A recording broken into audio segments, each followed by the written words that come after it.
Hello and welcome to Titz on Jack Tarot. Shake it till I know I've been going for a little bit of a minute, but follow me on my Insta at the Tarotnista at Titz on Jack Tarot. I usually go live every other Tuesday, but I've been taking some time to recharge my battery. I've been in hermit mode. Just getting me together. Experiencing what love and selfishness is in its fullness. Right now I just have a few messages that I'm here. So if you're like me right now, you might be in hermit mode, basically studying, understanding, and just learning how to keep shit to yourself. Your blessings are for you, they're not for anyone else. So when I say your blessings are for you, they're not for anyone else, it's like, oh, but I should take this person or whatever. And I'm saying that speaking from experience. I'm not going to give you advice I've never done myself. So me, I'm the type of person, I want everybody to win. So if everybody mean to win is me building a boat and me trying to take everybody, the boat doesn't get built. Because you too worried about everybody else. And now you're trying to wrangle everybody else to help you try to put the pieces together. Meanwhile, you only got a plank of wood in your hand. How you gonna build a boat if you worry about what everybody else is doing? You gotta be able to build your own boat. Make sure it's sturdy enough. Go ahead on those trial runs to make sure you're not gonna sink in that bitch. But if you worried about everybody else, you only gonna have a plank of wood. And then when you have the people coming, you have to make sure that everybody has the same intentions. You know how to say people drilling holes. Let's say you building a boat and it's a piece of wood that's left there, but you got a person on your team that don't want to go all out. That piece is right there and it's gonna be left. It's going to be left open, so now water's getting in the boat. I hope you understand that metaphor. For those that get it, great. For those that don't, you will in time. This is a timeless message. This message is for whoever needs to hear it right now. I'm open for personal readings. You can also reach out to me at TITZNDECK tarot at outlook.com. It'll be in the description box as well. But thank you for coming to Titz on Deck Tarot today. I'm the girl, the Tarotnista. Again, I'm looking like this. I'm usually dolled up in my bras, got my titties out and all of that. I don't, because right now Spirit pushed me to come on and do a message. Again, sometimes you'll have people around you and you might feel like they're better than you, meaning like you can feel like they're better than you. I know I've been around people and I felt like they were better than me because they were in a better position in their life. Like, oh, this person has a car, they have they all their stuff together, and that's not necessarily true. You're looking at a person for the material possessions they possess, and the person could be looking at you for your spiritual possessions that you possess, or the confidence that you possess, and they could be sitting there jealous of you. They could have $1 million mansion, a private jet, and just see the way that you live your life, and maybe you're a person that's unbothered by stuff. You know, or maybe you're a person that gets bothered by stuff. You could be down for 3 days and that's it. You get back up and you keep it pushing. Or a person could say some slick shit to you. So a person could say some slick shit to you, and instead of you taking it to heart, like being in your head about it, you take it and use it as motivation. Me personally, that's me. You come at me sideways, you gonna get a clap back, trust. But I'm gonna take the constructive criticism out of it that I feel rings true to me. Because at the end of the day, if I'm giving advice and examining stuff, you have to, and I have to take my own advice too. You know what I'm saying? So I appreciate the people that come on and get readings from me and they actually do the work. You know, I have people that come to me, they get readings and they want to argue me down. Half of these people I don't know. I don't know you from a can of paint. So I'm not telling you anything based off of bias. You know what I'm saying? So this is whatever your guides want you to know at this time. Sometimes I have people that come, like recently I had a person come into my life. He made a whole video about me, right? But yeah, he's not gonna get no power from this. But yeah, made a whole video about me and everything because I decided to trust my intuition and some of these YouTube tarot people, and I decided to leave him alone because he wasn't in my best interest. I wasn't feeling my best when I was around this person.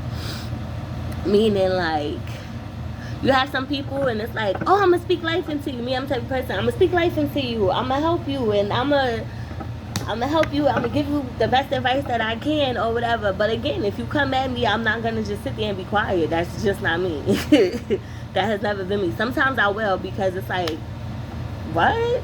I'm not even gonna justify that with a response. So some of you too are in the headspace where you're maturing, right? So sometimes you can feel like you a punk ass bitch because you ain't. It's like, oh, I should have said this, and it's like, no, for what? I'm not even gonna justify that with a response. So some of you are in a place of maturing, and allowing stuff to go. The person that made the video about, I thank you so much, because all publicity is good publicity. Teamwork make the dream work. Black excellence, baby. Anyway, and it's just about loving on yourself, understanding what's to come, understanding how to do things, knowing that when you have hardships and difficulties in your life that you face or whatever, if you feel like somebody tried to put a root or a hex on you, you got to sit down and examine it. Start to look at the symptoms. Okay, maybe this person did. What do I need to do? Start praying about it. If you do candles, like candles, you take baths, like take a bath or whatever. Whatever you believe in is for you, and allow that to be that. But today, I know I felt this complete shift. It just shifted real quick, and I don't like it. It's feeling really icky right now. I don't like that. So I'm gonna just say a prayer. I thank you. I thank you so much, Lord God, for being here with me at this time. I thank you, ancestors, spirit guides, and Orishas. And I thank you for removing any energy that is not of my highest good, not of for the viewers' highest good who are watching me at this time and actually taking in what I'm saying, well, what you're saying, and you're speaking through me.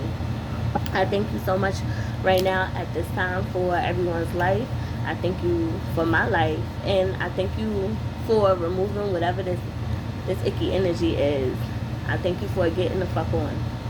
I thank you for protecting me. I thank you for my ancestors banding around me and protecting me at this time. And I thank you only for energies that guide me, that are for my highest good and highest light, speaking through me at this time. And it is your first name we pray, so mote it be. Okay. So let me just give y'all whatever collective message is here today. Okay, so then that goes back to your intuition.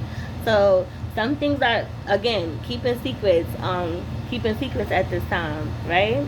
So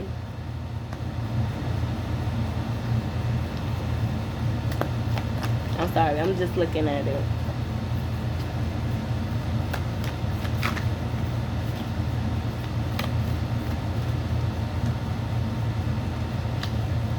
So clarify this Ace of Needles. Clarify this Queen of Needles.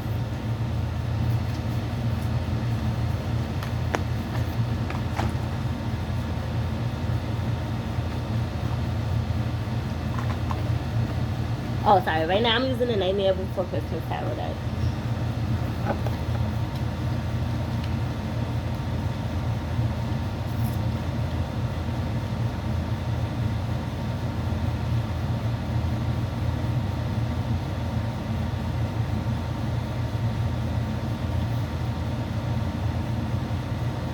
Okay. So again, that goes back to everything that I was just saying about it's time to take a step back and just self-reflect. So when you're in hermit mode, the hermit card didn't come out, but the high priestess reverse did. When you're in hermit mode, it gives you time to think. It gives you time to understand these things. You want your manifestations to come and pass. You have to make room. You have to make space for it. Meaning, it doesn't even mean that your life is cluttered. Your mind can be cluttered, and that can block your blessings, and that can block your manifestations as well. So you have to allow yourself to go ahead and move forward and get through what you need to get through. Again, that was like I was saying before. You have to reflect. So normally somebody doing something or somebody saying something will probably grind your gears or piss you off, or you try to fight against the current. But right now it's more of am I going to justify this with a response? How am I going to respond to this? Do I need to respond to this? Do I need to engage? Do I need to indulge? Anything. Like, anything. Everything doesn't deserve your energy. You could take that energy and put it to something that's going to grow you. You know what I'm saying? Plus, that somebody made a video about me and it was like, you know, saying all the stuff, this and that or whatever, and for what? I mean, I wrote something, but then I was like, you're hurting. This is how you heal. Then go ahead and heal yourself that way. You gotta tear me down to make yourself feel. You feel like you tearing me down is gonna do something to me. And if you feel like you gotta tear me down to make yourself feel better, then be my guest. Right. So to others in the outside world, you may be kind of cruel, you may be a bitch, you may be kind of mean, but that goes back to what I was saying about experiencing selfishness, being selfish, but being selfish in the healthiest way possible. Meaning, okay, so let's say there's a party that you want to go to, right? You get the guest list, you like, okay, who all gonna be there? What you making? Then you even talking to the host. This is all stuff about my personal life. I'm using as examples. You saying who all gonna be there? What you cooking? Let me see how I'm gonna feel around this crowd. Okay. If it requires me to be fake smiling, I don't need to be there. If I feel like I'm about to have a riff with somebody because of what I'm wearing or just because of the vibes I'm feeling, I don't need to be there. But if something happens to where spirit just makes up time for me to have availability, okay.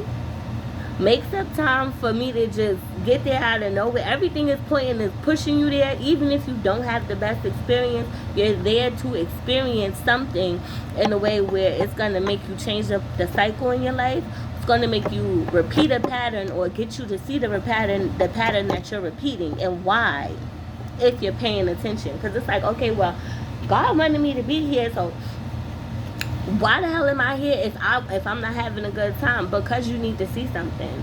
Maybe it's something that you're missing. Maybe you're praying for change. And in order, when you pray for change, you got to be careful, because when you pray for change, Spirit is going to show you what needs to change. Meaning, like, let's say you know somebody and all y'all do is argue all the time, but you love this person, you have a lot of fun with them, but y'all argue all the time and it really drives you crazy. You have to remember, stuff like that can send you into a depression. Some people are depressed, they don't know why. Okay, I got this person in my life, this person in my life. In the absence of these people in my life, and I'm doing what I want to do, I'm doing what feels good to me, I'm moving forward in the way that I need to move forward, I'm happy, I'm feeling good. But then the presence of these people and I'm doing the work that I need to do, the presence of these people in my life, I feel it's kind of counteracting the work that I'm doing. Okay, well, let me look at this and let me re-examine this and let me continue to do this work. Wait, damn, something about this don't feel right. Okay, maybe we need more time to separate, or maybe you need time to grow and come over here and talk to me. You understand? So it's about growth right now. Okay, so right now you might be urged and pushed to cut some people off, not be in certain places, change up your routine and change up your life. Meaning, it's time to do something different. You want something you never had, you gotta do something you never done. So it's just time to change. Change does not feel good. Change is very uncomfortable. But when you feel uncomfortable, that's how you know that you're doing it right. Because this is time for you to grow. So when everything starts feeling like it's going crazy, or it's just like writing with your left hand. If you're right-handed and you're not ambidextrous, when you write with your left hand, it feels strange. It feels, I can't do this. It feels I can't continue to move on and push forward. But it goes back to everything I was saying at the beginning of the reading, which is when I was relating it to my life and the stuff that I was going through and how I needed to come off and take a hiatus. The stuff that you need to do to change your life is not always easy. The stuff that you want to do is easy because you want to do it. But the stuff that you need to do is not always easy. But, and it's easy to say, oh, you can say, oh, I get to do this and I get to do that. It's hard doing that too. When you be like, oh, I get to wash the clothes, yeah, but then you look at your life and you can say, oh, I was homeless 5 years ago. Now I have my own apartment. Now I get to clean it up. I get to take care of myself. You have to think about, Slim Thug has said this in College Hill the other day. He was They was like, oh, you never get mad. And he was like, because fuck it, I'm too blessed to be stressed. And then he explained what it was. Basically, I'm about to botch it, but it's okay. So basically, he was just saying like how if, what the fuck was he saying? Basically, he was, I'm about to botch it. So sometimes if you're watching this, listen, know I got the message. Basically, it doesn't make sense to harp on stuff. Just let it go. Just let it go. When you let it go, you feel better. When you don't let it go, that's how stress happens. Your back is hurting, your butt is hurting, your chest is hurting, your chest is tight, and you get a heart attack, you get strains. Some people that don't believe in this or whatever, even though they go to church and listen to the pastor doing the same thing we doing, but the rabbi's doing the same thing we doing, the baba's doing the same thing. You know what I'm saying? The abba's doing the same thing everything. All I'm saying is, at the end of the day, you have to let stuff go. Sometimes, when I say let stuff go, that means that you have thoughts that cross your mind that is going to piss you off about stuff that happened in the past. And you're like, oh no, that's being negative. It's not being negative. It's not. It's cross-examining where you are, why you're there, what happened in the past, how it happened, and okay, why am I still mad at this? What can I learn from this? And how can I move on from this? So when it comes up, I'm like, I'm proud of me. Or, yeah, okay, I'm going to know better for next time. That way when it shows up in your life, again, it's like, ooh, I know what I'm supposed to do right here. That's how you pass your test. In a nutshell. So I hope this message helps somebody, and I hope you see a great pair of tits today, even if they're your own. Sincerely yours, the Tarotnista. And again, I'm open for personal readings. Description bar below. Don't forget to like, share, and subscribe. And please excuse my hair, not in my raggediness, but I'm in the house in my PJs. It's okay.